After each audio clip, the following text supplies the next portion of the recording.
Okay, we are going to break down the absolute fundamentals of the English language. But listen, this is not your old high school grammar lesson. This is about getting the tools you need to communicate with total clarity and precision, turning your words into exactly what you want them to be. So let's start with a question. Look at these two. They feel almost the same, right?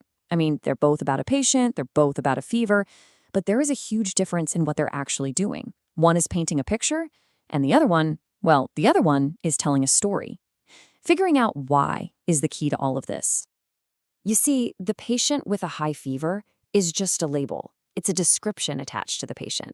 But when you say the patient had a high fever, suddenly something is happening. An event is taking place. It's a tiny story. That little shift is all about the structure. And once you get it, it's like a superpower for communication, especially when being precise really, really matters. All right, so where do we start? With the most basic building block, the individual bricks we use to build everything else. We're starting with the phrase. So what is a phrase? Well, it's a little group of words that stick together and act as a single unit. But here's the catch. It's missing the engine. It doesn't have both a subject, who's doing the thing, and a verb, the action itself. So think of it as an accessory, a component, but it's not the main event. Just look at these examples. With a high fever tells us more about the patient. On call describes the doctor. They add really important detail, but you couldn't just say one of them by itself, right? It feels incomplete. That's because they're designed to attach to something bigger. Okay, so if phrases are the accessories, let's talk about what gives a sentence its actual power. This is where we install the engine. Let's talk about the clause. And here it is. This is the secret sauce. A clause has both a subject, the who or what, and a verb, the action. That team up, that subject-verb pair, is what gives a group of words the potential to actually say something complete. It's the core machinery. Now, not all clauses are the same. You've got two flavors. The independent clause, like the doctor checked the chart, that's a whole story right there. It can stand all by itself. But a dependent clause, that's just a teaser, although exhausted from the shift. See? You're left waiting. It has the parts, the subject and verb, but it needs an independent clause to finish the thought. So, we've got our bricks, we've got our engine parts, now let's put it all together and build the final product, the sentence. And here's the golden rule, and it's actually pretty simple. To officially be a sentence, a group of words has to have at least one of those strong, independent clauses we were just talking about. That's the non-negotiable part. It's the backbone holding everything up. That's it. One. If you're ever reading something and you're not sure if it's a full sentence, just hunt for that one complete thought, that one independent clause. If you can find it, you're good to go. It really is that simple.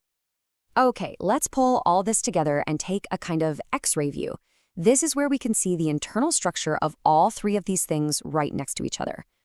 This little chart just lays it all out perfectly. You've got the phrase, gets a no on pretty much everything. It's just a helper. Then you have the dependent clause. It's got the engine, right? It has a subject, it has a verb, but can it express the complete thought? Nope. But then you get to the independent clause. Yes, it has a subject. Yes, it has a verb. And yes, it expresses a complete thought. That's the whole package.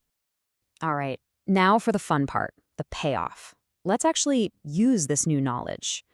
We're going to take a pretty complex-looking sentence and see how all these parts work together out in the real world. Here it is. A sentence you might see in a report or a textbook. It looks a little dense, but now you have the tools to see right through it. Take a second. Can you already spot the different pieces we've been talking about? So let's carve this thing up. First, that opening part, although exhausted from the long shift. That sets the stage, gives us some background info, but it leaves us hanging. It's our dependent clause. And there it is, the main story, the heart of the sentence. The doctor on call meticulously checked the patient's chart. That's a complete thought. You have your subject, the doctor, and your verb, checked. This is the core action. Everything else is just built around it. And to finish it off, we've got these little guys, our modifying phrases, adding some color. On call tells us which doctor. Before making a diagnosis tells us when it all happened. They're just descriptive add-ons that make the story richer. So why does any of this matter? Because it's not just about grammar. It's a new skill set. You can now look at any long, complicated sentence and pull out the main idea in a second. And even better, you can start building your own sentences with total precision, making sure people understand exactly what you mean. So, you've basically just learned the code behind a language, the architecture underneath the words. The only question is, now that you have this power of clarity, what are you going to build with it?